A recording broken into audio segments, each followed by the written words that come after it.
Bismillahirrahmanirrahim. Assalamualaikum warahmatullahi wabarakatuh.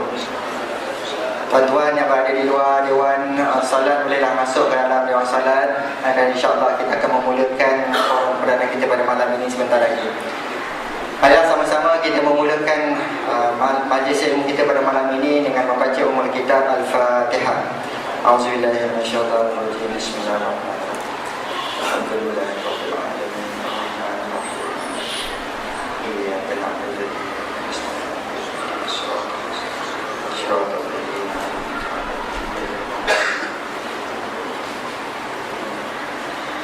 Alhamdulillahirabbil alamin wassalatu wassalamu ala asyrafil mursalin wa ala alihi wa sahbihi ajma'in. Subhanaka la ilma lana illa ma 'allamtana innaka antal alimul hakim. Wa la haula wa la quwwata illa billahil aliyyil azim. Amma ba'd. Yang dihormati pengurusi Surah Al-Hijrah Kota Warisan Tuan Haji Hasbullah bin Haji Man, pengarah program Karnival Cinta Rasul Cik Zuraidi bin Ghazali, barisan ahli panel yang kita hormati Fadil Ustaz Zulkifli Ismail yang merupakan mudir Pondok Baitul Qura Sungai Udang Melaka, yang kita hormati Fadil Ustaz Zakaria Osman, Pegawai Hal Ehwal Islam Jabatan Kemajuan Islam Desa Jakim, yang juga merupakan salah seorang moderator yang sering muncul di kaca TV dalam forum-forum perdana. Dan kita sedang menantikan ketibaan atau kehadiran Fadil Ustaz Dr. Datuk Hassan Mahmud Al-Hafiz, mungkin dalam perjalanan ke sini. Hadirin hadirat muslimin muslimat yang Allah Subhanahu wa taala. Sebelum saya serahkan kepada moderator program Fadil Ustaz Zakaria untuk mengendalikan forum perdana kita pada malam ini, untuk saya maklum kepada tuan-tuan bahawa malam ini adalah malam yang terakhir sepanjang seminggu 7 malam Karnival Cinta Rasul Surah Al-Hijrah Kota Warisan yang telah dapat kita sempurnakan mengikut rancangan-rancangan yang telah kita buat. Alhamdulillah, malam ini kita berada pada malam yang terakhir, tetapi bukan berakhirnya kuliah. Kuliah on, besok ada kuliah, subuh esok ada kuliah. Cuma program khas untuk Karnival Cinta Rasul ini berakhir pada malam ini, insyaAllah. Kita ucapkan selamat datang kepada Fadil Ustaz Zulkifli Ismail yang hadir ke sini daripada Johor. Program di Johor petang tadi dan terus ke sini. Ya, ahlan wa sahlan Ustaz. Selama kita tak bersama-sama dalam majlis ilmu di surau ini. Kita ucapkan juga selamat datang kepada Fadil Ustaz Zakaria Osman yang dapat sudi luangkan masa bersama-sama kita pada malam ini untuk mengendalikan forum kita pada malam ini. Tuan-tuan dimati Allah Subhanahu wa taala, sesuatu yang menarik perhatian saya sepanjang seminggu pada hari ini dan pada malam ini, saya dapati ramai di kalangan sahabat-sahabat jemaah kita yang berserban. Tuan-tuan kena tengok tu, termasuk pengurusi Surah Al-Hijrah Kota Warisan. Depan ni dah boleh ganti Ustaz Hafiz kot. Tetapi tuan-tuan, puan-puan dan Allah Subhanahu wa taala, apa yang saya nak sampaikan, sahabat-sahabat kita yang berserban ini, tuan-tuan, puan-puan, jangan kata kami semua ni alim. Kalau kata alim, Ustaz Zul lebih alim lagi. Cuma mungkin Ustaz serban Ustaz Zul tertinggal agaknya malam ni. Ala kulli hal, apa yang sahabat-sahabat buat ini, saya yakin dan percaya adalah kerana di hati mereka sedang mekar kecintaan kepada Nabi SAW. Sebab itulah, dengan mekarnya rasa cinta dan mahabbah pada Nabi SAW itu, ada ramai di kalangan sahabat-sahabat kita yang cuba mendekatkan diri dengan Nabi dengan berserban. Ini merupakan satu sunnah yang baik, yang mungkin satu sunnah yang kita amal secara istiqamah akan menjauhkan kita daripada dosa dan maksiat kepada Allah Subhanahu wa taala. Jadi tuan-tuan lain pun jangan segan dan malu. Ada orang cakap dengan saya tak sampai martabat lagi Ustaz nak pakai serban, ataupun saya tak layak lagi nak pakai serban. Kalau nak layak sampai bila? Tu kan. Kalau nak layak sampai bila? Bukan semestinya orang pakai serban ni orang yang tinggi ilmu dan sebagainya, tetapi salah satu daripada tanda-tanda kecintaan selain daripada apa yang kita dapat selama ini, ialah datang hadir solat berjamaah di masjid dan surau juga merupakan salah satu daripada tanda-tanda kecintaan kita kepada junjungan besar kekasih Allah Nabi Muhammad SAW. Ini tentunya mati Allah Subhanahu Wa Taala, mudah-mudahan sepanjang seminggu program kita ini telah berjaya. Kalau tak boleh 50%, mungkin 80%, kan? Mekarnya kecintaan kita ini kepada Nabi Sallallahu Alaihi Wasallam. Itu matlamatnya kita. Bukan selepas ini ramai macam ini, malam-malam kuliah biasa macam biasa juga. Kita nak menekalkan momentum kehadiran ke surau ini sebagai salah satu daripada tanda-tanda kecintaan seorang pemuda yang hatinya sentiasa di masjid dan di surau.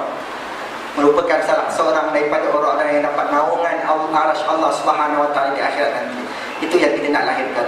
InsyaAllah tuan-tuan mati Allah Subhanahu Wa Taala, untuk tidak melengahkan masa, saya dengan saya rahmatnya menyebut dan mempersilakan Al-Fadhil Ustaz Zakaria Osman selaku moderator forum pada malam ini untuk mengendalikan forum kita pada malam ini majlis. Dengan saya rahmatnya mempersilakan Fadhil Masykur.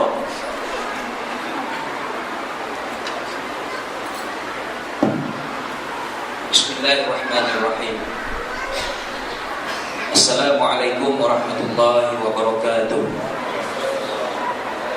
Alhamdulillahirabbil alamin wa bihi nasta'in ala umuri dunya waddin. Wassalatu wassalamu ala asyrafil anbiya'i wal mursalin sayyidina wa habibina Muhammadin khatamin nabiyyin wa ala alihi wa sahbihi wa man da'a bi da'watihi wa man sanna bi sunnatihi ila yaumiddin. Rabbana shrah lana sudurana wa yassir lana umurana wahlul 'uqdatam min lisanina yafqahu aqwalana. Subhanaka la 'ilma lana illa ma 'allamtana innaka antal 'alimul hakim. Wa la haula wa la quwwata illa billahil 'aliyyil 'azim. Rabbi yassir wa la tu'assir. Wabillahi bil khair. Saudara pengacara majlis, sahabat saya Ustaz Lego, pengerusi dan ahli jawatankuasa surau Al-Hijrah Kota Warisan, tuan-tuan imam, tuan-tuan pegawai syarah, pengarah program Karnival Cinta Rasul, ahli panel forum yang datang dari jauh pada malam ini, tuan-tuan, puan-puan, muslimin dan muslimat yang dirahmati Allah sekalian. Apa khabar semua? Tuan-tuan dan puan-puan sekalian, lihat pada wajah tuan-tuan dan puan-puan ini, majoritinya adalah orang yang bekerja. Siang hari ada urusan bekerja, bangun pagi, hantar anak sekolah, hantar anak ke pusat asuhan, masuk pejabat, balik pejabat, singgah ambil anak di sekolah, ambil anak di pusat asuhan jagaan, balik rumah. Entah sempat makan atau tak sempat makan. Dah makan belum? Tengok muka ni macam tak makan lagi kan? Saya tanya khabar macam tak apa nak jawab. Ataupun memang promosi sedia makan? Makan? Kenduri. Promosi ni saya tengok macam Datuk Hasan, cara dia suruh dia balik serban kan. Tadi mula-mula saya sampai, Datuk Hasan dah sampai awal ni lah. Tengok dia balik serban, cara spek mata dia, misalnya dan sepijik lah. Boleh duduk kat sini kita mesti. Burau lah, dah maaf lah. Tak apa kan. Tetapi tuan-tuan dan puan-puan, walaupun makan ke, penat ke, tak makan ke, tuan-tuan datang juga di surau ini, datang untuk berada dalam rumah Allah Ta'ala ini, duduk dalam majlis ilmu ini. Kemudian kena tunggu pula ahli panel. Ada yang boleh tunggu, ada yang ada urusan lain yang mungkin lebih penting. Tapi yang saya rasa terharunya ialah walaupun dalam keadaan yang kita penat, kita ada urusan lain, kita diuji sikit kelewatan itu, tapi tuan-tuan dan puan-puan istiqamah dalam majlis ilmu, duduk tunggu, ada yang ambil peluang baca Al-Quran, berzikir dan sebagainya. Maka ini tuan-tuan dan puan-puan sekalian, saya lihat sebagai suatu tanda yang positif yang Allah Ta'ala kurniakan kepada orang-orang tertentu, dan tidak semua orang dapat nikmat ini daripada Allah Ta'ala yang mampu meluangkan masanya, yang mampu mengisi masanya dengan menghadiri majlis ilmu dalam rumah Allah dan di mana saja. Saya ucapkan syabas dan tahniah pada tuan-tuan dan puan-puan, dan kita sama-sama doakan agar kita semua sentiasa istiqamah dalam majlis ilmu, dalam program-program untuk mendekatkan diri kita kepada Allah Subhanahu wa Ta'ala. Tuan-tuan dan puan-puan sekalian, malam ini sepatutnya kita forum berdua orang dengan ahli panel, Al-Fadhil, Tuan Guru Ustaz Haji Zulkifli bin Ismail, Mudir Madrasah Baitul Qura Sungai Udang,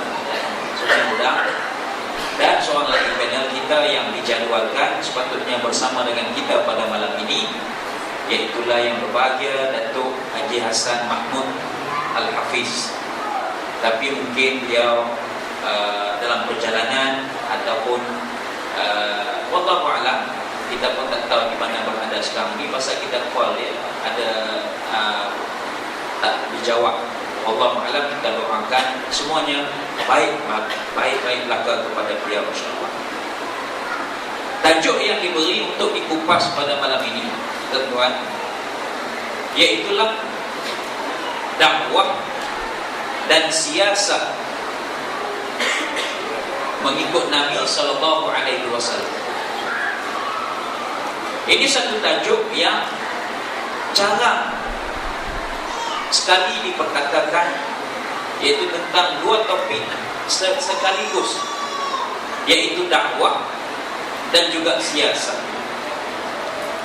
Kedua-duanya ini adalah merupakan satu perkara yang besar, dan kedua-duanya juga adalah sebahagian besar daripada tugas dan peranan Nabi Muhammad SAW diutuskan di atas muka bumi.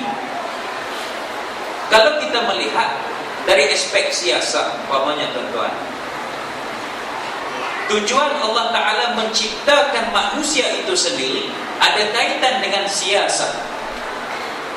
Sebagai contoh, Allah Ta'ala sebut dalam Al-Quran dalam surah Al-Baqarah, wa in qala rabbuka lil malaikati inni ja'ilun fil ardi khalifah. Dan ketika mana Allah Ta'ala berfirman kepada para malaikat, sesungguhnya aku ingin jadikan di atas muka bumi ini khalifah. Apabila ulama mentafsirkan perkataan khalifah ini adalah orang yang bertanggungjawab menguruskan, mentadbirkan, memakmurkan dan memastikan urusan hidup di atas muka bumi ini adalah berpandukan kepada hukum hakam Allah Subhanahu wa Ta'ala. Maka itu sudah termasuk dalam ayat siasat.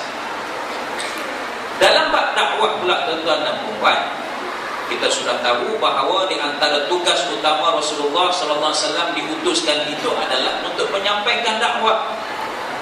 Allah Ta'ala sebut dalam Al-Quran bagaimana sifat orang yang beriman, sifat orang Islam ini adalah kuntum khairu ummatin ukhrijat linnas ta'muruna bil ma'ruf wa tanhauna 'anil munkar.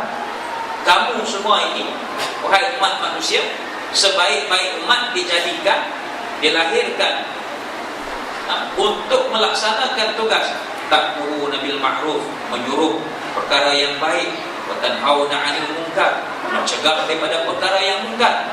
Itu adalah tugas dakwah. Dan dalam surah Ali Imran sambung ayat itu, wal takum minkum ummatun yad'una ilal khair. Hendaklah kamu menjadi orang yang menyeru kepada kebaikan. wa tanhauna 'anil munkar, dan mencegah perkara-perkara munkar, wa tu'minuna billah, dan beriman kepada Allah. Ini juga adalah tugas dakwah. Maka tugas panel kita pada malam ini adalah untuk menjelaskan kepada kita bagaimanakah dua peranan Rasulullah sallallahu alaihi wasallam ini, yaitulah dakwah dan juga siasat, dan bagaimanakah kita sebagai hamba, sebagai umat Nabi Muhammad sallallahu alaihi wasallam akhir zaman ini dapat mengikuti contoh Rasulullah sallallahu alaihi wasallam dalam aspek dakwah umpamanya, dan juga dalam aspek siasat. Sebagai mukadimahnya, Al-Fadhil Ustaz, mungkin Ustaz boleh jelaskan kepada kita tentang kaitan, tentang hubungan, tentang maksud dulu. Ustaz jelaskan dulu maksud dakwah dan juga maksud siasat, dan bagaimanakah hubungannya di antara siasat dan dakwah itu penting. Sebab kita lihat Nabi Muhammad SAW sebelum berhijrah, dia sudah menjalankan usaha dakwah. Tetapi untuk mendapatkan kuasa dakwah yang berkesan, maka dia memerlukan kekuasaan. Maka sebab itu Allah Ta'ala perintahkan, Allah Ta'ala aturkan strategi supaya Rasulullah dan sahabat daripada Mekah berhijrah ke Madinah untuk mendapatkan kekuasaan. Apabila ada kekuasaan, maka barulah strategi dakwah itu lebih berkesan. Maka sudah pasti ada hubungan di antara dakwah dan juga siasat dalam strategi yang diatur oleh Rasulullah sallallahu alaihi wasallam. Minta Ustaz kupas itu.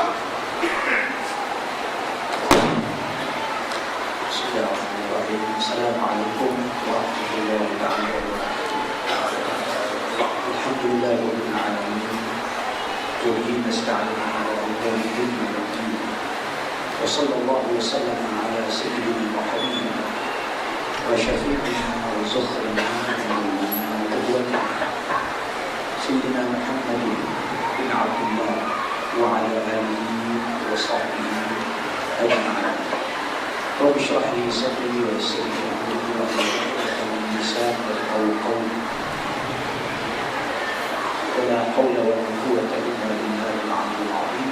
Allahumma ij'alna warzuqna ittiba'ahu wa arina al-batila batilan warzuqna ijtinabahu wa rahmatuka ya arhamar rahimin. Amma ba'd. Yang saya hormati al-Fadhil sekali pengurus majelis, Ustaz Fadhil Ustaz sekalian, mohon maaf saya tak berapa perasan sebab kita di pondok kita tak ada televisyen, kita jalan mengikuti perkembangan televisyen, dan kita tak tahu figur-figur dakwah yang penting sebab Fadhil Ustaz.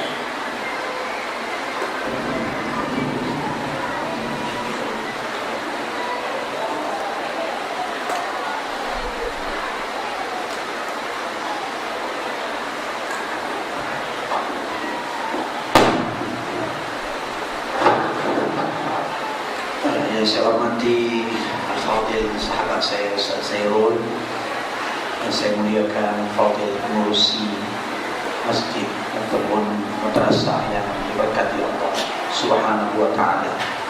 Seterusnya yang diadu-adukan dan dirahmati Allah seluruh muslimin dan muslimah, hadirin dan hadirat sekalian. Sebagaimana yang disebut oleh Al-Fadhil pengurusi majlis tadi, bahawa malam ini kita membincangkan dua tajuk yang pada pandangan sebahagian masyarakat adalah merupakan dua hal yang bertentangan, tidak ada titik pertemuan.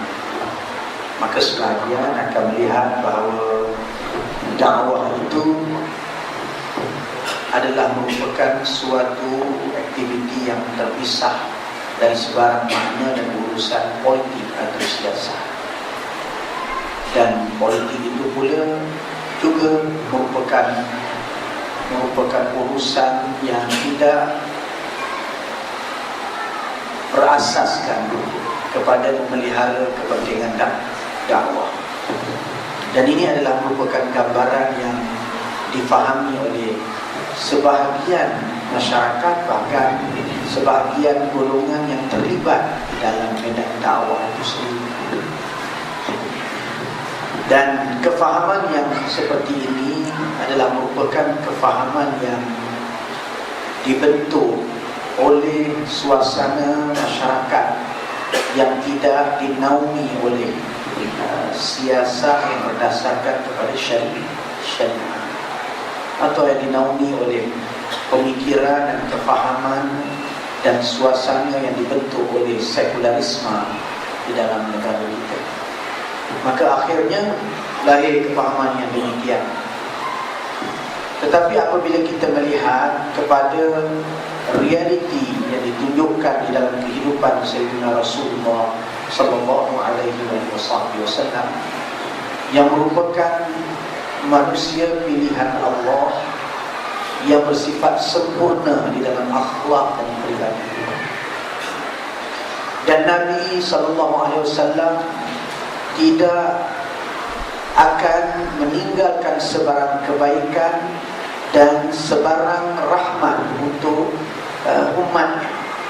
Dan Nabi sallallahu alaihi wasallam dipelihara oleh Allah Subhanahu wa taala daripada sebarang perkara yang bukan sahaja perkara-perkara yang haram atau makruh, bahkan perkara yang mengaib dan menjatuhkan maruah manusia. Kesimpulannya, apa sahaja yang dibuat oleh Rasulullah sallallahu alaihi wasallam itu adalah merupakan contoh yang terbaik.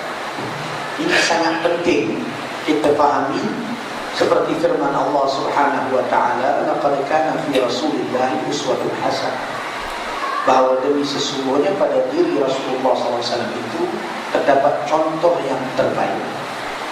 Dan di dalam kehidupan Nabi SAW, Nabi tidak memisahkan di antara politik dan dakwah, kerana Islam itu adalah dinul fitrah. Politik itu adalah fitrah manusia. Manusia itu adalah merupakan insan politik, political animal, insan politik. Dan politik dengan kefahaman yang umum, iaitu suatu urusan pentadbiran yang bertujuan untuk menyelesaikan perselisihan sesama manusia supaya mereka boleh hidup dalam sebuah masyarakat yang damai, dan supaya mereka dapat memenuhi kemaslahatan mereka sebagai manusia dan masyarakat, dan dapat menolak perkara-perkara yang membahayakan mereka. Maka politik dalam bentuk ini adalah fitrah yang berlaku di dalam semua bangsa, termasuklah dengan bangsa Arab itu sendiri dan juga bangsa-bangsa yang lain.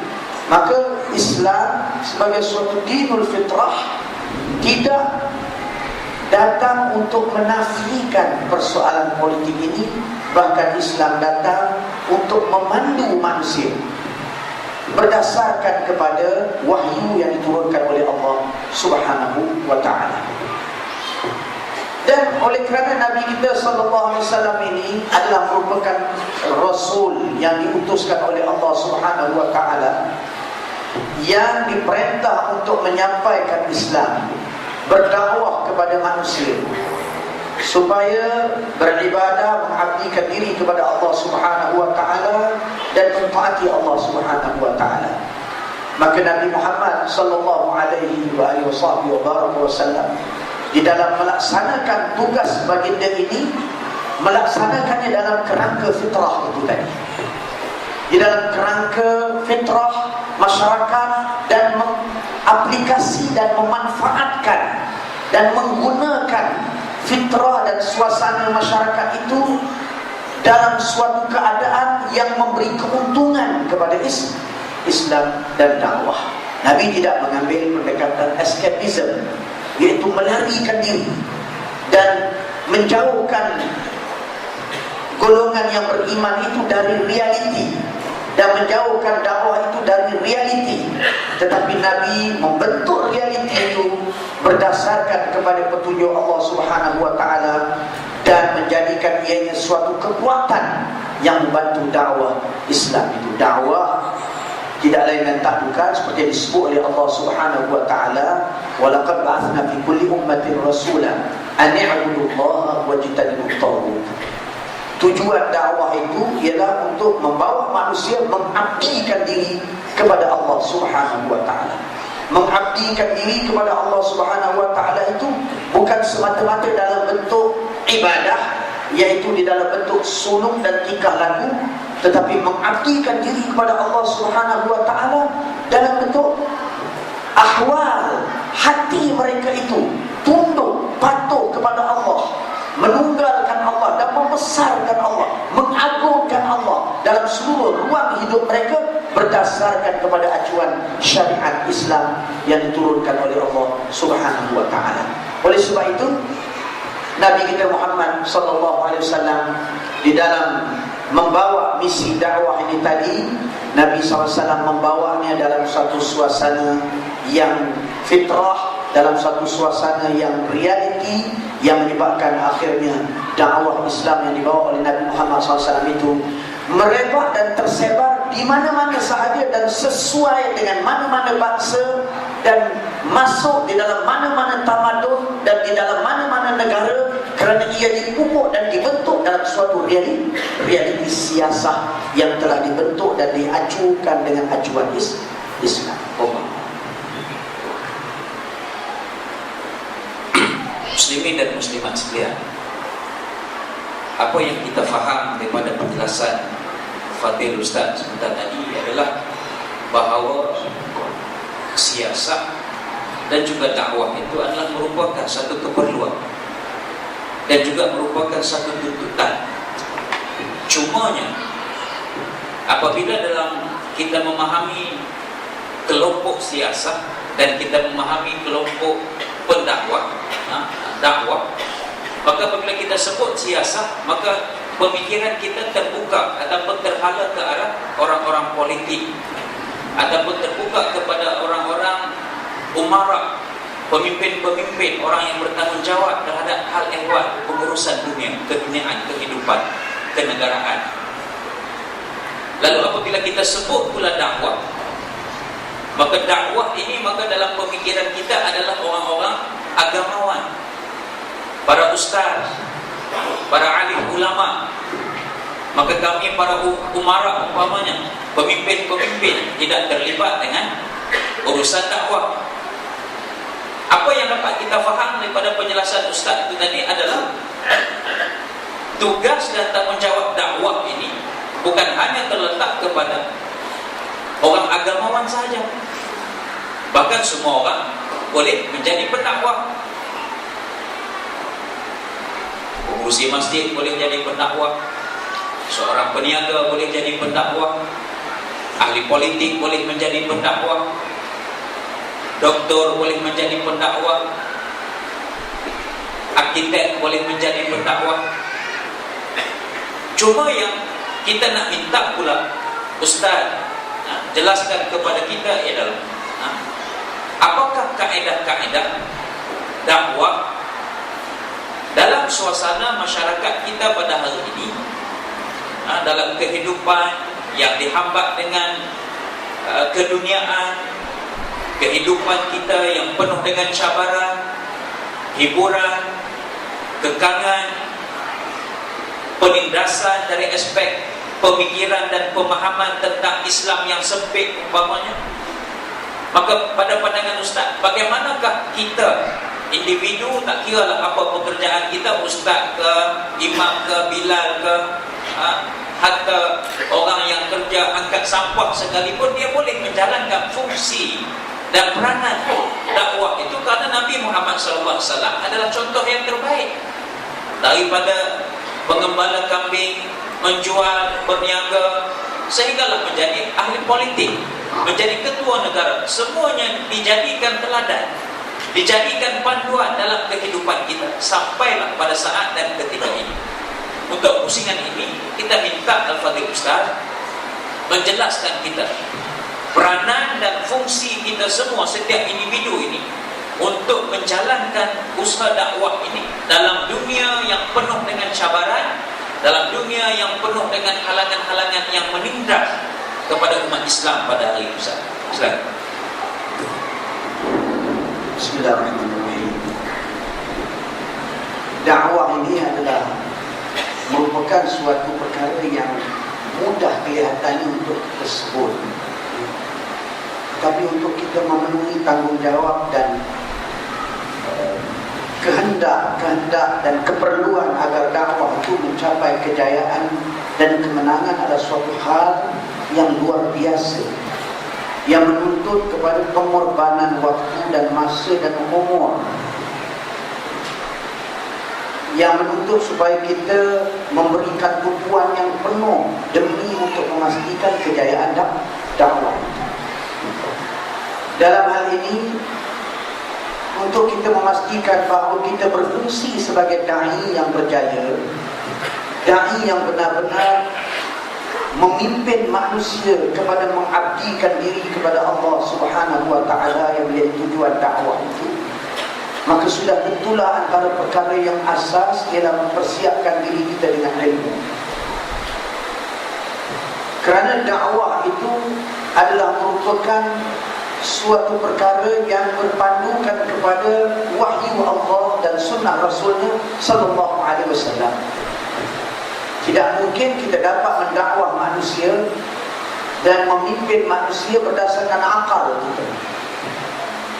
Tetapi ia telah mempunyai kaedah-kaedah yang telah ditunjukkan di dalam sirah Rasulullah sallallahu alaihi wasallam, bahkan siratul anbiya kullihim alaihi wassalatu wassalam, di mana ia bermula dengan ilmu.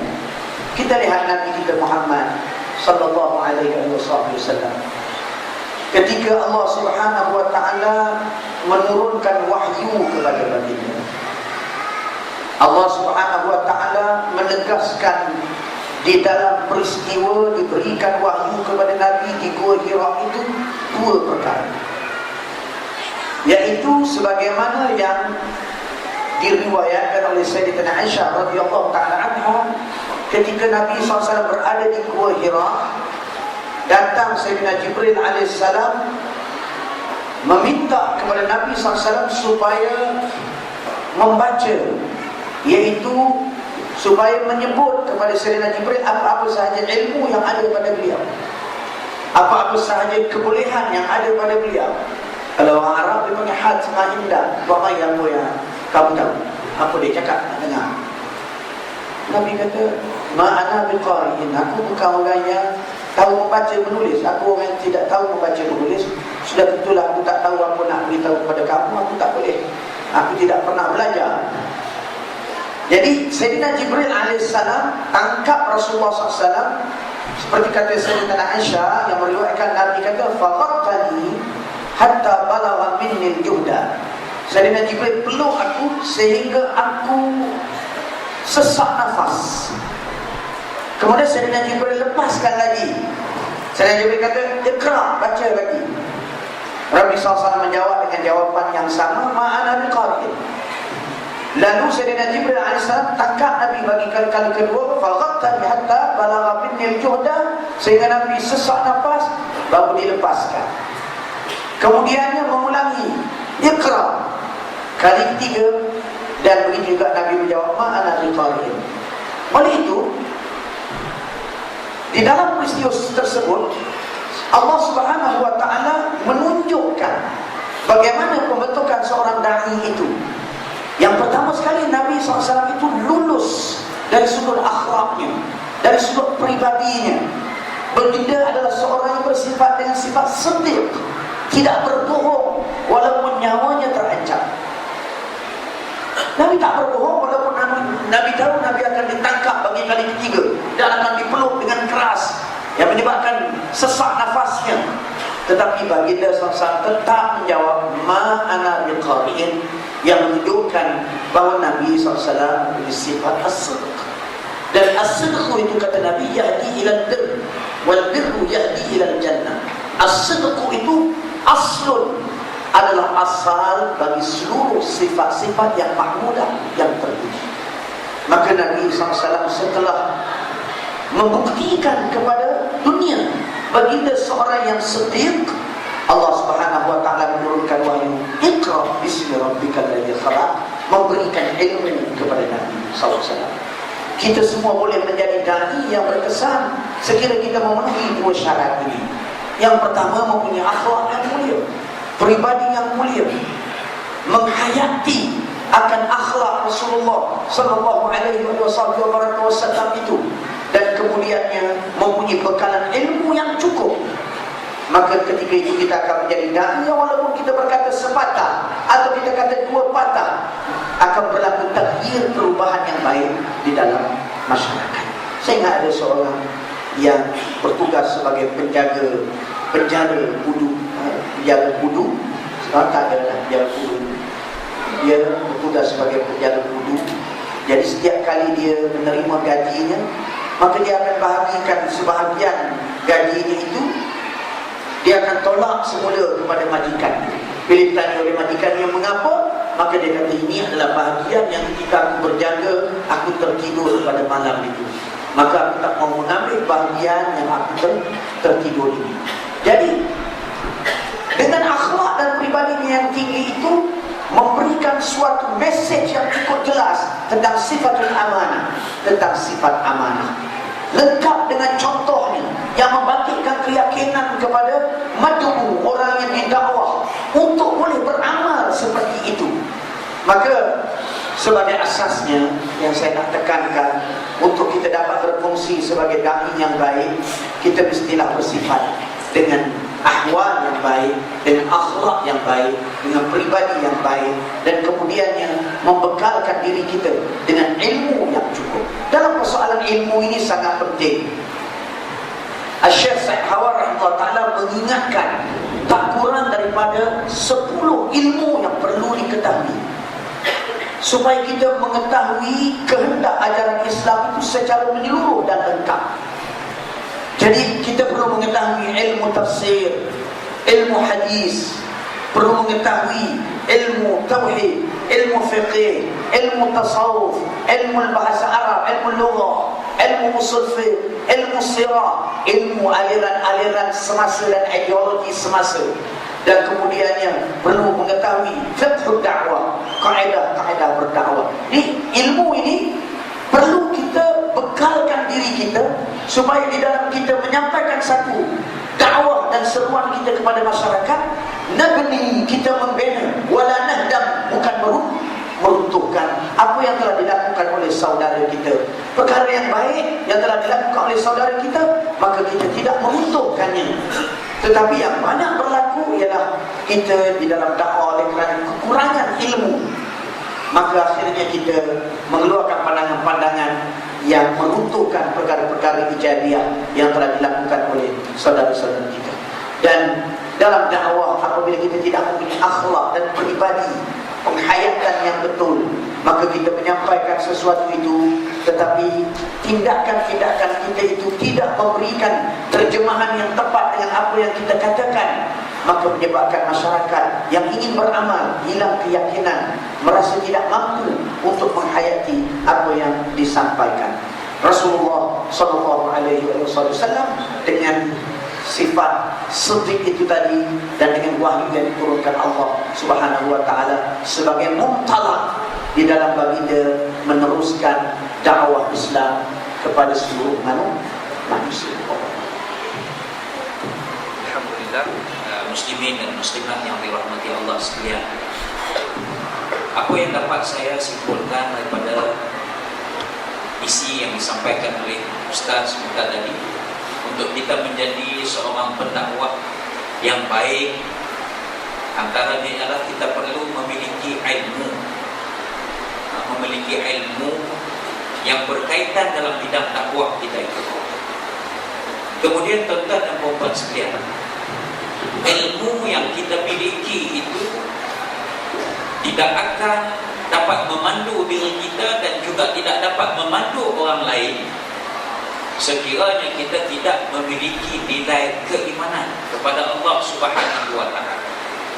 Sebab itu tuan-tuan dan puan-puan, kita lihat berapa ramai di kalangan orang yang berilmu pengetahuan, berapa ramai di kalangan ahli cerdik pandai, ada berbagai jenis gelaran-gelaran akademik yang disandang, tetapi oleh kerana tidak bersandarkan kepada acuan keimanan yang dibawa oleh Nabi SAW, menyebabkan mereka ini terlibat dengan perkara-perkara yang bercanggah dengan akidah, bercanggah dengan hukum syarak, seperti terlibat dengan penyelewengan, mengkhianati ilmu dan juga disiplin ilmu yang dimiliki oleh mereka, menggunakan ilmu untuk menghancurkan agama, merosakkan agama dan sebagainya, menggunakan ilmu untuk mencabar tentang hukum hakam syariat yang telah ditentukan oleh Allah Subhanahu wa taala. Maka sebab itu tuan-tuan dan puan-puan sekalian, ilmu yang kita ada untuk menjadi orang yang alim, kemudian kita nak berdakwah dan menyampaikan kepada orang lain, nak mengajak orang lain berpandukan kepada Al-Quran dan juga Al-Hadis ini, perlu juga disebut oleh Al-Fadhil Ustaz tadi, dihiasi dengan akhlak, kesopanan dan adab yang tinggi. Sebab itu tuan-tuan dan puan-puan, kalau kita lihat kepada akhlak Rasulullah sallallahu alaihi wasallam, walaupun baginda berhadapan dengan orang yang jahil, walaupun baginda berhadapan dengan orang yang menentang usaha dakwah yang dibawa oleh baginda, tetapi akhlak yang tinggi yang ditunjukkan oleh Rasulullah terhadap orang yang sakit hati, orang yang busuk hati, orang yang sentiasa dengki, khianat kepada Rasulullah, tetapi Rasulullah sallallahu alaihi wasallam membalasnya dengan satu akhlak yang terpuji. Akhirnya kita dapat saksikan bagaimana banyak kisah-kisah yang menunjukkan orang pada satu ketika dia bermusuh dengan Rasulullah, tetapi apabila melihat akhlak Rasulullah, maka dia tertarik untuk beriman dengan Allah, beriman dengan Rasulullah. Ahli sejarah menunjukkan, membuktikan bahawa 60% usaha dakwah yang disampaikan oleh Rasulullah sallallahu alaihi wasallam itu adalah terkait dengan akhlak dan adab kesopanan yang ditunjukkan oleh Rasulullah sallallahu alaihi wasallam. Maka akhirnya manusia itu menerima Islam itu sebagai pegangan akidah. Sebagai contoh, satu kisah yang sering dipaparkan oleh penceramah-penceramah, itu bagaimana seorang tua yang saban hari apabila Rasulullah balik lalu je depan rumah dia, maka dia akan campakkan najis ke atas kepala Rasulullah, dicampakkan kepada Rasulullah. Setiap kali Rasulullah balik, buang sampah, buang plastik, buang najis dan sebagainya. Rasulullah tetap bersabar dengan ujian, dengan perlakuan makcik tua ini. Tapi satu hari apabila Rasulullah lalu, tak ada orang yang buang sampah ini. Kemudian Rasulullah lalu lagi hari yang kedua juga tidak ada.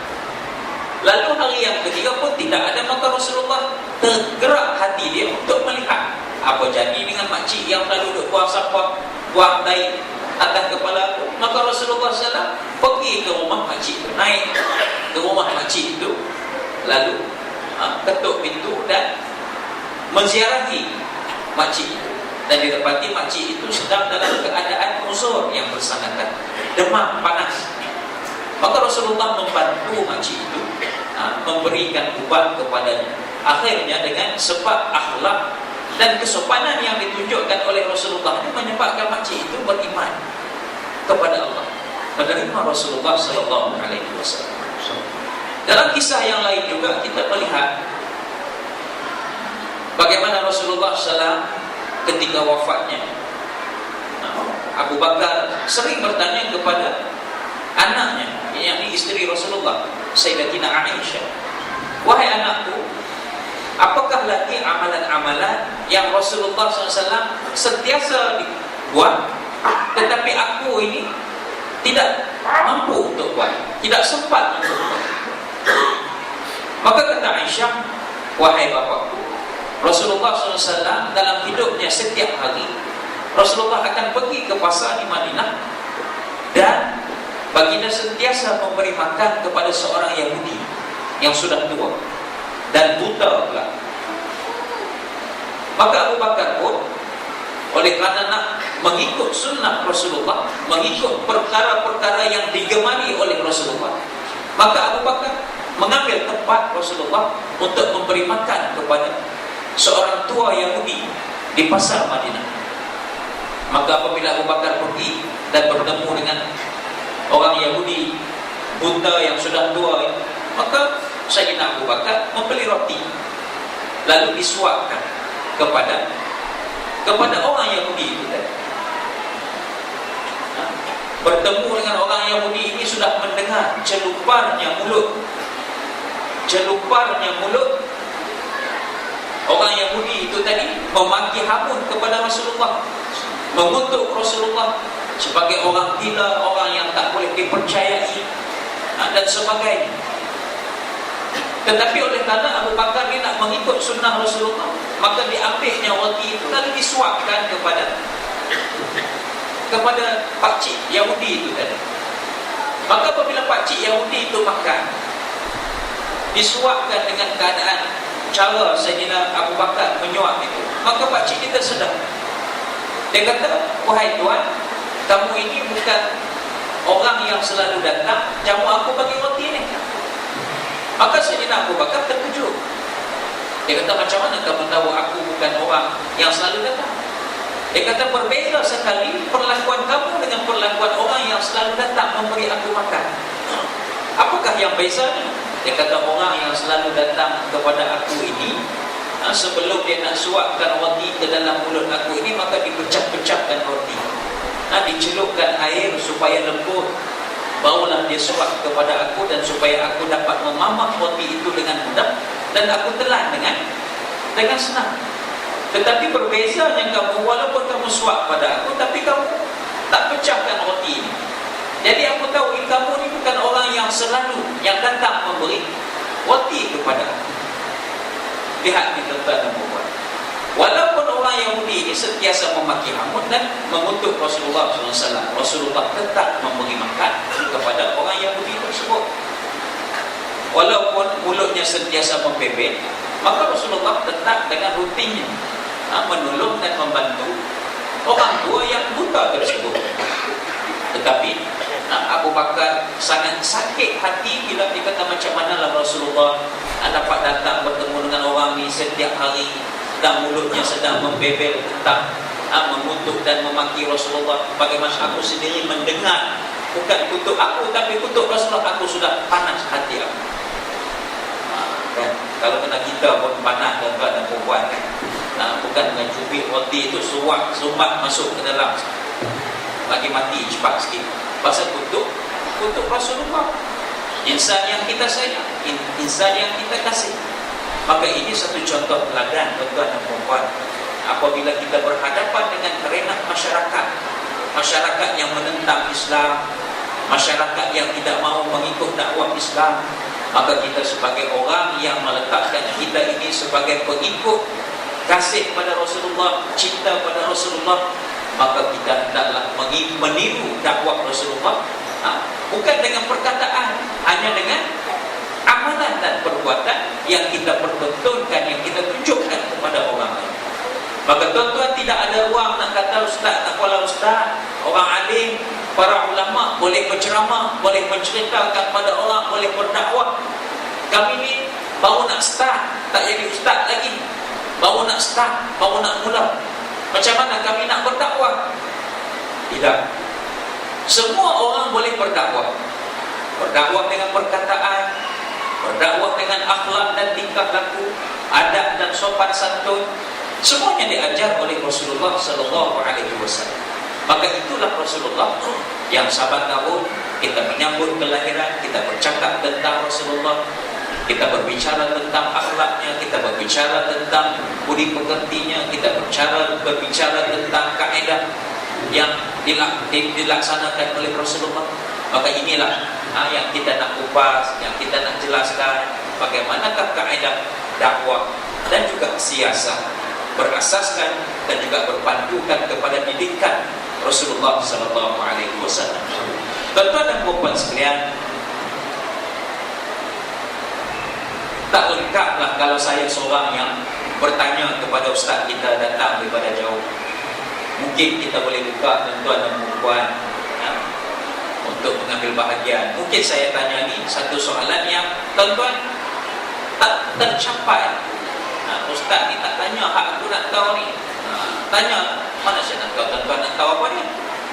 Jadi saya buka lah satu soalan ataupun dua soalan yang mana dapat dikongsi oleh ustaz kita, insya-Allah beliau boleh menjelaskan, dan seandainya kita tak dapat selesaikan di sini, kita serahkan kepada orang-orang yang boleh menyelesaikan masalah-masalah yang dihadapi oleh tuan-tuan dan puan. Silakan kalau ada.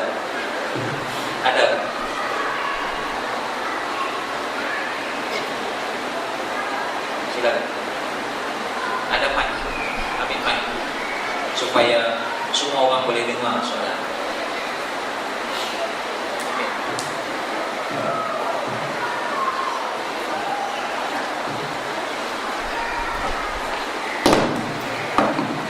Bismillahirrahmanirrahim. Assalamualaikum warahmatullahi wabarakatuh. Waalaikumsalam. Soalan saya, Ustaz.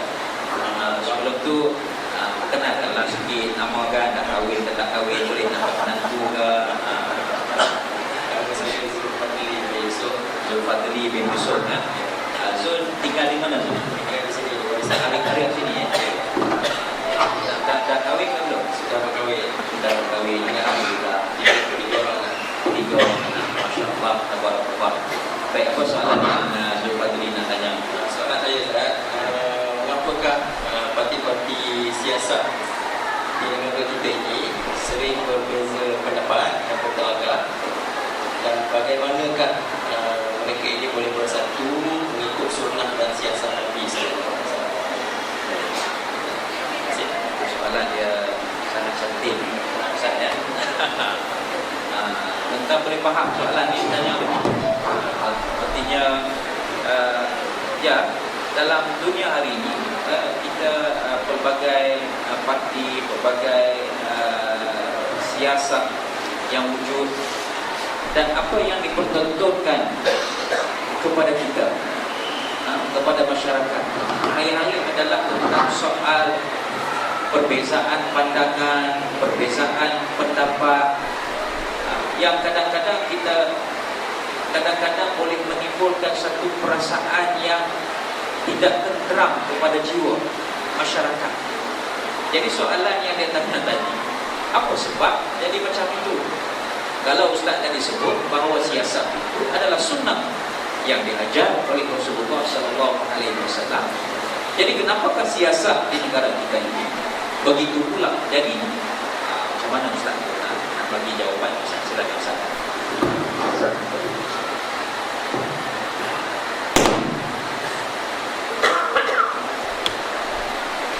Ya, perselisihan dan perbezaan pendapat itu adalah suatu perkara yang normal. Memberikan pandangan dan menentukan penyelesaian mengikut tingkat pemikiran dan juga pengalaman seseorang yang satu-satu kumpulan. Oleh itu, mengelakkan perselisihan dan mengelakkan perbalahan itu suatu hal yang mustahil. Hatta di kalangan sahabat, Allah Al-Ma'in, memiliki pandangan-pandangan yang berbeza. Di kalangan tabi'in, di kalangan al-a'immah, fuqaha, masing-masing ada. Tak boleh nak elak. Cuma bezanya ialah perbezaan pandangan-pandangan itu tadi, adakah ianya merupakan perbezaan yang bersifat meningkatkan ubudiyah dan pengabdian kepada Allah dan mendekatkan manusia kepada Islam, atau adakah ia perbezaan yang menjauhkan daripada Islam dan yang merenggahkan manusia daripada Allah Subhanahu wa taala? Kalau kita tengok sebagai contohnya perbezaan pandangan di antara dua ulama besar, Imam Ramli rahimahullah rahmatan wasi'ah dan Al-Imam Hajar al-Haythami rahimahullah rahmatan wasi'ah. Ada begitu banyak sekali perbezaan-perbezaan pendapat yang berlaku di kalangan mereka. Antara contohnya yang ditunjukkan oleh ulama, iaitu perbezaan pendapat di dalam masalah keutamaan di antara Safa dan Marwah. Jadi ulama iaitu Al-Imam Ramli mengatakan Safa lebih utama, manakala Al-Imam Ibn Hajar mengatakan Marwah lebih afdal.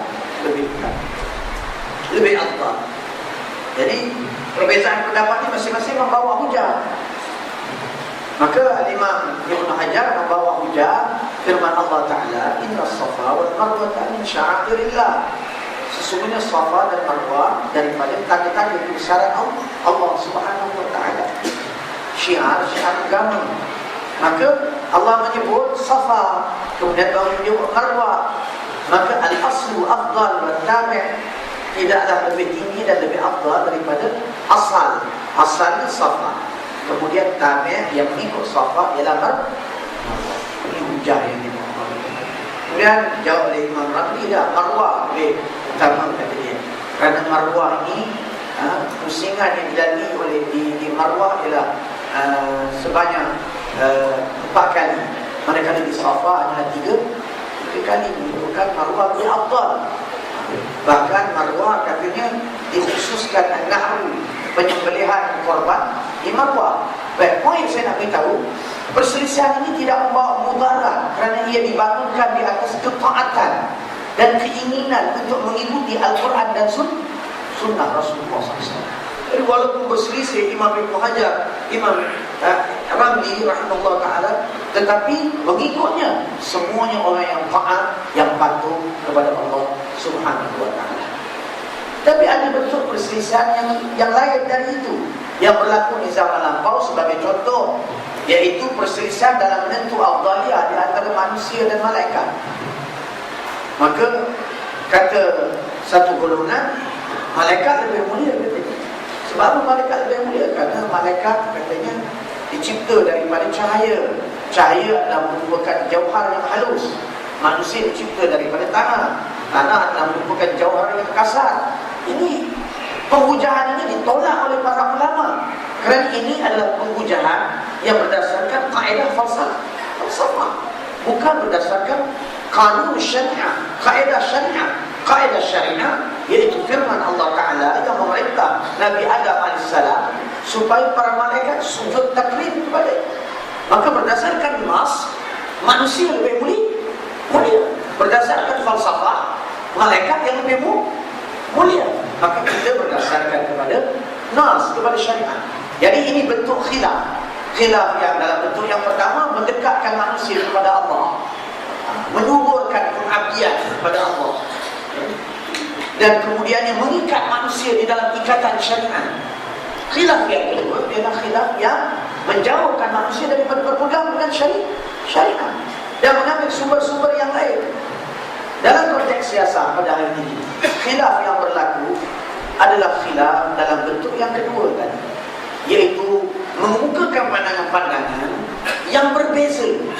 Dan pandangan yang berbeza ini adalah merupakan perbezaan yang muncul daripada pegangan ideologi yang berbeza, kefahaman politik yang berbeza, yang tidak berdasarkan kepada Islam. Maka ini yang menyebabkan akhirnya perkara yang sepatutnya dilakukan menurut Islam di kemudian dan diabaikan. Perkara yang sepatutnya menjadi perkara kecil yang tidak sepatutnya diberikan tumpuan yang besar, yang menghabiskan harta yang banyak dan duit yang banyak. Ini adalah merupakan bentuk perselisihan pendapat yang berlaku dalam senario politik pada hari ini. Dan perselisihan dalam bentuk ini tidak menguntungkan umat, tidak mendekatkan umat kepada Allah, dan tidak menyuburkan ubudiyah kepada Allah Subhanahu wa ta'ala. Tetapi ia adalah perselisihan yang semakin menjauhkan umat, yang semakin menjarakkan umat daripada Islam. Jadi dalam hal ini kita perlu mengenal pasti pandangan-pandangan politik yang dikemukakan itu, manakah yang berasal daripada Islam dan manakah yang sebaliknya. Tidaklah kita berpegang dengan pandangan-pandangan politik yang berasal daripada Islam itu, dan kita tidak mungkin akan dapat bertemu dan bersatu di atas dasar yang lain daripada dasar Islam. Kerana dasar yang lain daripada dasar Islam itu adalah merupakan berdasarkan atau bertolak daripada dorongan hawa nafsu. Dan hawa nafsu ini berbagai-bagai corak dan warnanya, dan manusia tidak boleh bersatu atas dasar hawa nafsu. Masing-masing punya hawa nafsu mereka. Tetapi apabila berdasarkan Islam, ketaatan kepada perintah Allah dan Rasulullah SAW, dengan membelakangkan hawa nafsu, ketika itulah akan wujud penyatuan. Dan kalau kita tengok bagaimana Salahuddin Al-Ayyubi rahimahullah rahmatan wasi'ah menyambungkan kabilah-kabilah yang saling berkelana di atas dasar Islam itu tadi. Akhirnya mereka berjaya membebaskan Palestin. Jadi penyatuan itu atas dasar Islam, dan tidak pernah berlaku penyatuan atas dasar yang lain. Karena penyatuan atas dasar yang lain pada hakikatnya bukan penyatuan, tapi mengiktiraf perpecahan. Dan ianya pada hakikatnya bukan penyatuan, tetapi sebenarnya perpecahan yang diterima sebagai budaya. Maka menyebabkan kita tengok, walaupun nampak bersatu, qulubun syatta, tapi mereka saling bermusuh di antara satu sama lain. Kita mesti kembali kepada Islam dan menerima Islam itu zahiran wa batinan, zahir dan batin. Dari sudut ajarannya yang bersifat zahir dan ajaran yang bersifat batin, yaitu yang bersifat takwa, yang bersifat meraihkan akhlak-akhlak yang mulia. Ini semua mesti dihayati dan diaplikasikan. Barulah ketika itu kita akan dapat melihat penyatuan yang pernah dihayati oleh generasi sahabat radhiyallahu ajma'in yang menjadi anak kunci. Walaupun 314 tentera berjaya mengalahkan 1000 lebih tentera musyrikin yang lengkap bersenjata. Ini realiti yang kita tidak boleh mengubahnya dan yang kita tidak boleh memodifiknya. Sama ada kita mahu kembali kepada Islam atau tidak. Kalau kita mahu kembali Islam, nak kembali kepada Islam, kita mesti mengikut apa yang telah ditunjukkan oleh generasi awal. Sahabat, bertiga sahabat dalam satu peperangan, bagaimana Islam menyatukan jiwa manusia. Dari seorang sahabat ini sudah cedera dan kehausan, minta air. Lalu bila datang dibawakan air untuknya, sebelum dia sempat minum air ini, dia dengar sahabatnya seorang lagi sebut, aku nak air, yang haus. Dia yang dalam keadaan yang nazak, yang kadang memerlukan air, tak jadi untuk minum air tersebut, memikirkan saudaranya. Ini dalam peperangan, dalam keadaan dan situasi yang kita tak boleh berlakon. Tak boleh berlakon. Jadi didikan Rasulullah SAW itu berjaya menyatukan hati golongan yang beriman itu tadi. Lalu dia kata, tak payah bagi pada sahabat aku. Lalu bila dibawa pada sahabat yang kedua ini tadi, dia nak minum, dia terdengar suara sahabatnya yang ketiga yang meminta air. Lalu dia kata, tak payahlah bagi pada sahabat aku yang ketiga. Bila dia sampai pada sahabatnya tadi, sahabatnya tidak sempat untuk minum air itu, telah gugur syahid. Lalu bila dibawa kepada dia telah gugur syahid. Bawa kepada yang pertama pun telah gugur syahid.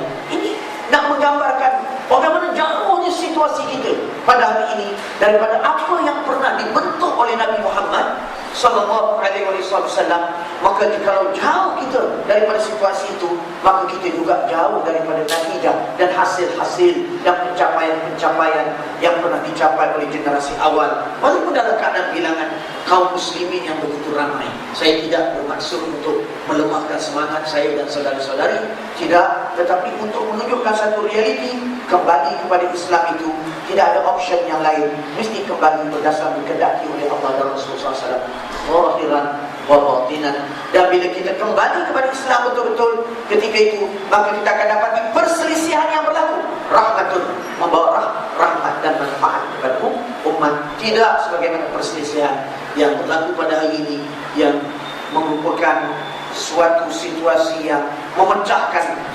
silaturahim, hubungan ukhuwah, bermusuh di antara satu sama lain, dan akhirnya zalimun zalimi, tindas menindas, punyai mempunyai di antara satu sama lain, lantaran dia tidak berdasarkan kepada Islam.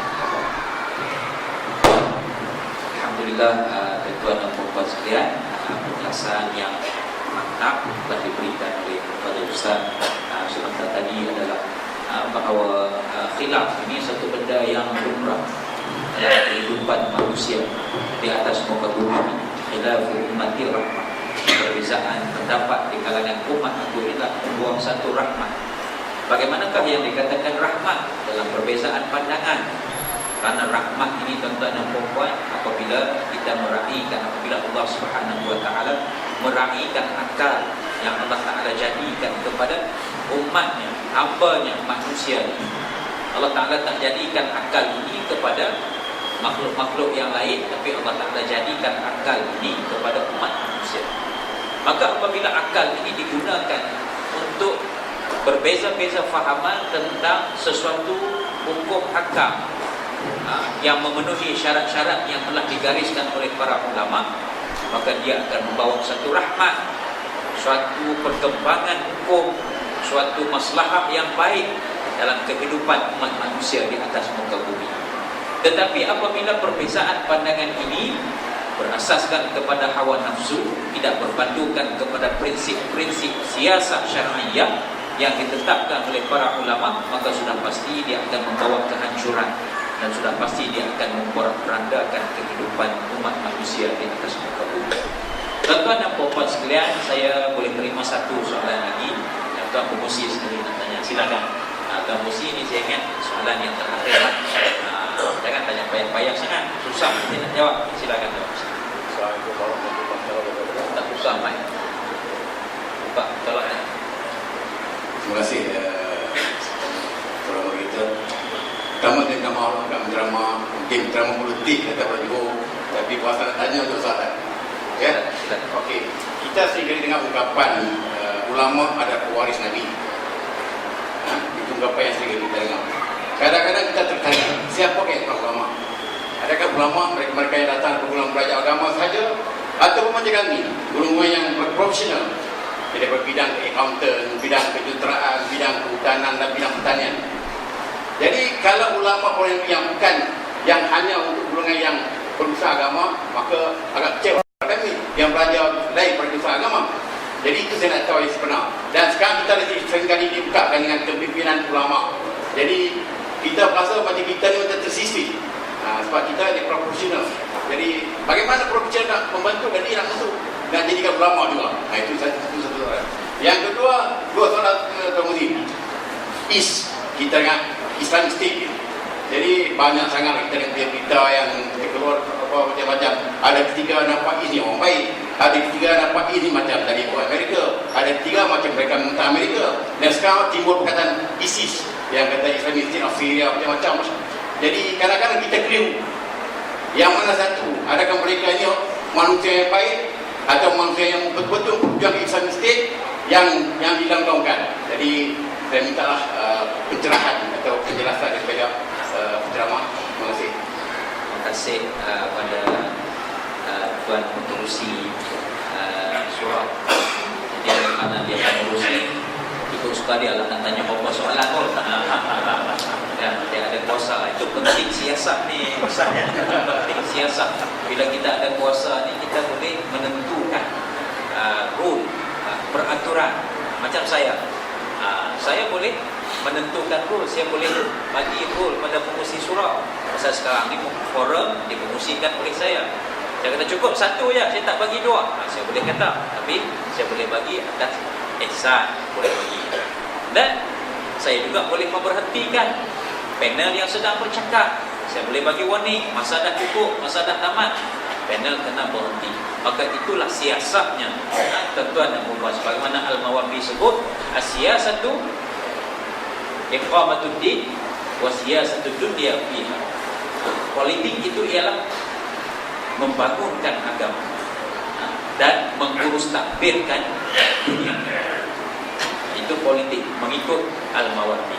Jadi Ustaz, dua soalan yang ditanya oleh Tuan Pengurusi Surau kita ini, yang pertama tadi adalah tentang istilah ulama itu sendiri. Nak jadi ulama ni kena masuk persatuan ulama, boleh jadi ulama tak? Macam kita tak masuk persatuan ni tak boleh dipanggil ulama tak? Macam mana? Dan yang kedua adalah tentang isu IS. Apakah sebenarnya mengikut pandangan Ustaz isu di sebalik IS yang sedang diperkatakan? Silakan.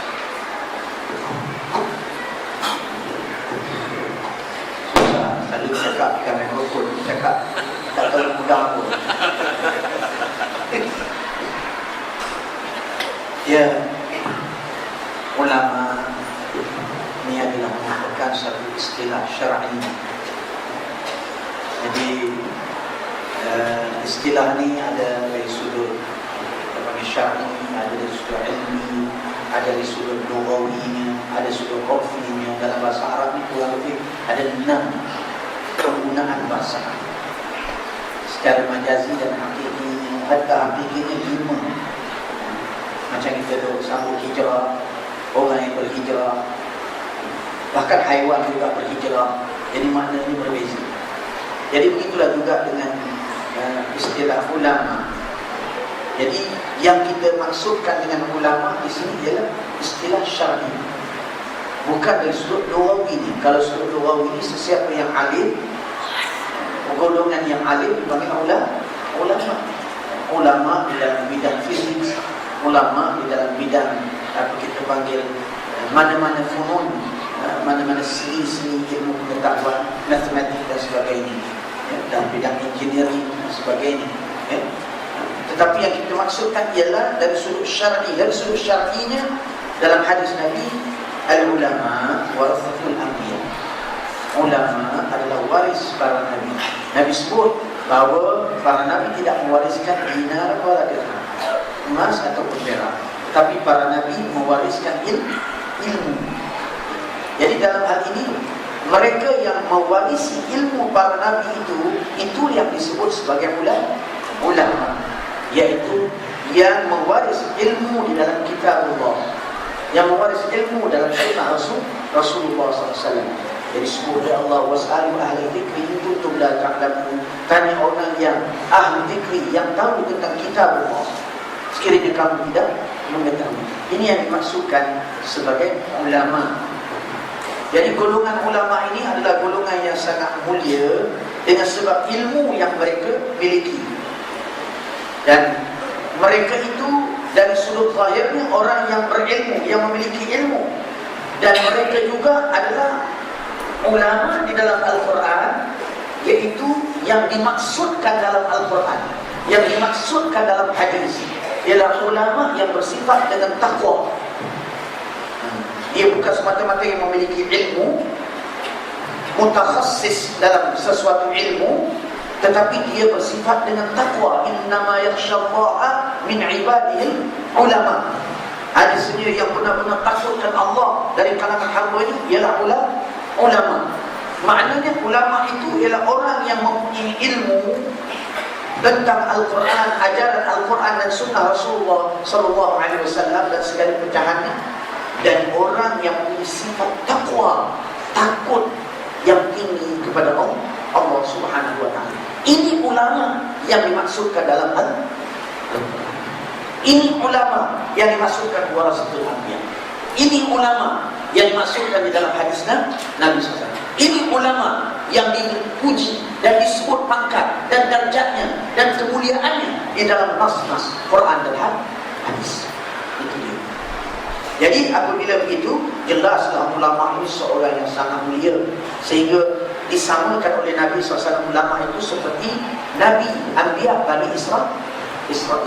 Jadi Nabi samakan ulama itu seperti Anbiya Bani Israel, menunjukkan ulama itu bukan sebagai orang yang mempunyai ilmu, yang sangat mengetahui perkara halal haram, sangat mengetahui akan perintah Tuhan, dan sangat bertakwa kepada Allah, sangat menjaga perintah dan suruhan Allah Subhanahu wa ta'ala, sangat tegas dengan agamanya terhadap dirinya dan terhadap yang lain.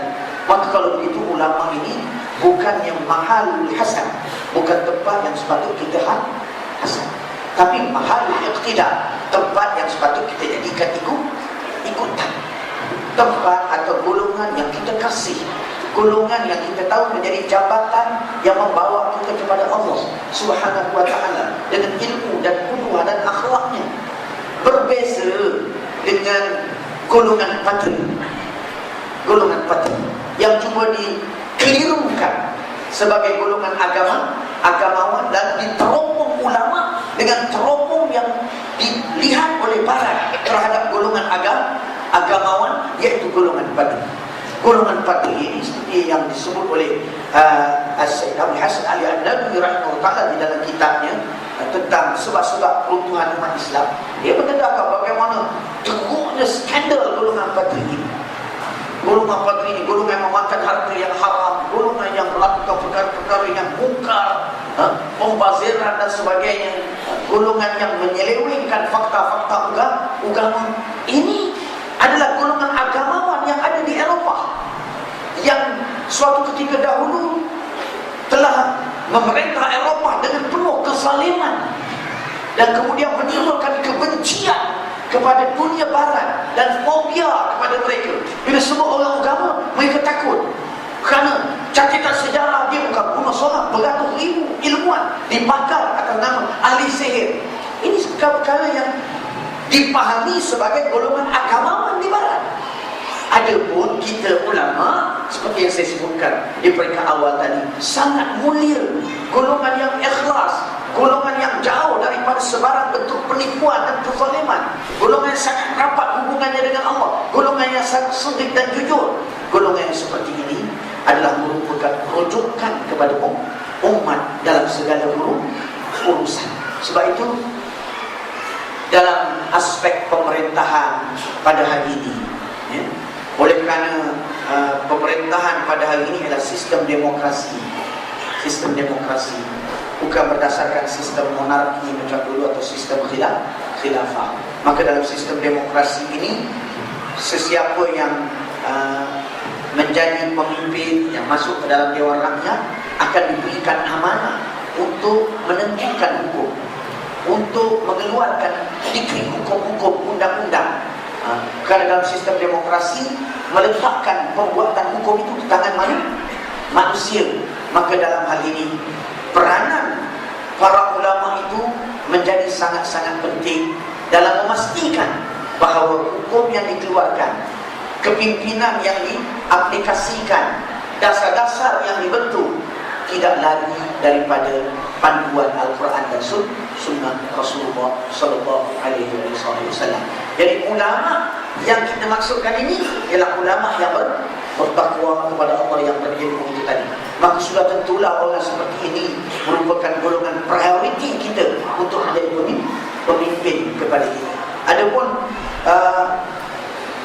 perasaan yang disuntik, kebencian kepada para ulama itu adalah merupakan racun-racun yang diambil daripada latar belakang sejarah barat dan oleh mereka yang membaca sejarah umat berdasarkan kacamata pemikiran barat. Tetapi bagi mereka yang terus mengambilnya dari sumber Al-Quran dan Hadis, mengambil dari sumber-sumber ilmu Islam, maka siapakah yang terlebih baik untuk memimpin kita kalau bukan para ulama? Dalam hal ini dikotomi bahawa ni ulama, ni bukan ulama, ni persatuan ulama, ni enta tak boleh masuk sebab enta tidak sebagainya. Ini sebenarnya terkait dengan sistem pendidikan yang ada pada hari ini, sistem pendidikan yang bersifat formal, ya. Tapi di zaman lampau, Salahuddin Al-Ayyubi seorang ulama, dia mengkhatamkan kitab Muwatta Imam Malik. Dia berada di Qahirah, dia berhijrah ke Iskandaria. Setiap bulan dia menghadap gurunya dan mengkhatamkan kitab Muwatta Imam Malik. Kalau hari ini siapa khatam kitab Muwatta Imam Malik, tu guru lah. Kitab Muwatta Imam Malik pada ketika itu menjadi rujukan dalam hadis-hadis Rasulullah SAW. Jadi kita, apabila kita menuntut ilmu dengan betul, kita memahaminya dengan baik dan mengambilnya daripada guru yang amanah, kita mempunyai kefahaman yang jelas tentang apa yang dikehendaki oleh Allah dan Rasul SAW, maka pada ketika itu kita sudah mempunyai ilmu dan kita dipanggil orang yang alim, dipanggil ulama oleh orang Melayu. Dia guna plural ulama, ya? Tetapi ulama yang macam mana? Ulama itu ada darjat dia. Ulama yang dipanggil naqil, yang menakalkan pendapat ulama, ulama yang mengambil pendapat ulama dan menceritakan kepada umat bahawa ajaran Islam begini-begini berdasarkan pendapat-pendapat ulama yang muktabar minal a'immah. Tetapi dia bukan mujtahid, kerana mujtahid itu adalah pangkat yang tinggi. Dia bukan muhakkik, bukan ulama yang mentahqiqkan pendapat mana yang benar dan pendapat mana yang salah. Kerana penguasaannya terhadap dalil, maka dia tahu pendapat ini lemah, pendapat ini kuat. Kebanyakan ulama yang ada di Malaysia ini ialah ulama yang menakalkan pendapat ulama, bukan ulama yang tahqiq, dan jauh sekali ulama yang mujtahid. Kan susah nak menemui ulama yang mujtahid. Kerana itu ada pandangan ulama mutaakhirin, iaitu ijtihad jama'i, berijtihad secara jamaah, iaitu secara syura. Jadi syura, beberapa kumpulan, beberapa orang ulama-ulama yang mempunyai kepakaran dalam bidang masing-masing berbincang dan bermusyawarah dalam suatu hal isu, lalu berijtihad. Jadi dalam hal ini menjadi pemimpin bukanlah merupakan monopoli kepada sesiapa, kerana ia mempunyai syarat-syaratnya. Jadi kalau dia ulama, kita kata, tetapi dia terlibat dengan skandal, dia tidak layak menjadi pemimpin. Dan kalaulah dia itu kita panggil orang yang bagus tetapi tidak mempunyai ilmu, dia juga tidak layak menjadi pemimpin. Maka sekiranya dia mempunyai ilmu, dia mempunyai ketakwaan dan akhlak, al-adalah, dia mempunyai al-kafa'ah, kemampuan mentadbir, kemampuan al-kafa'ah, kebolehan dalam berorganisasi, maka pada ketika itu dia mempunyai kelayakan. Walau siapa sekalipun dia, walaupun dia bukan keluar daripada Universiti Al-Azhar, walaupun dia bukan keluar daripada Madinah, atau dia bukan keluar daripada Syria dan sebagainya, dia belajar di pondok di Malaysia saja, atau dia belajar di kelas-kelas takmir dengan tuan-tuan guru yang amanah, maka dia mempunyai kelayakan itu di dalam berdasarkan pertimbangan Islam. Jadi cuma yang wahai ulama profesional ini adalah merupakan diayah-diayah, suntikan-suntikan racun daripada golongan yang dipengaruhi dengan kebencian kepada para ulama, lantaran mereka itu membaca sejarah umat menurut kacamata barat. Hendaklah kita berhati-hati dengan keadaan situasi yang seperti itu. Na'udzubillahi min dzalik, kan disebut dalam kitab Aqidatul Tahawiyah bahawa golongan yang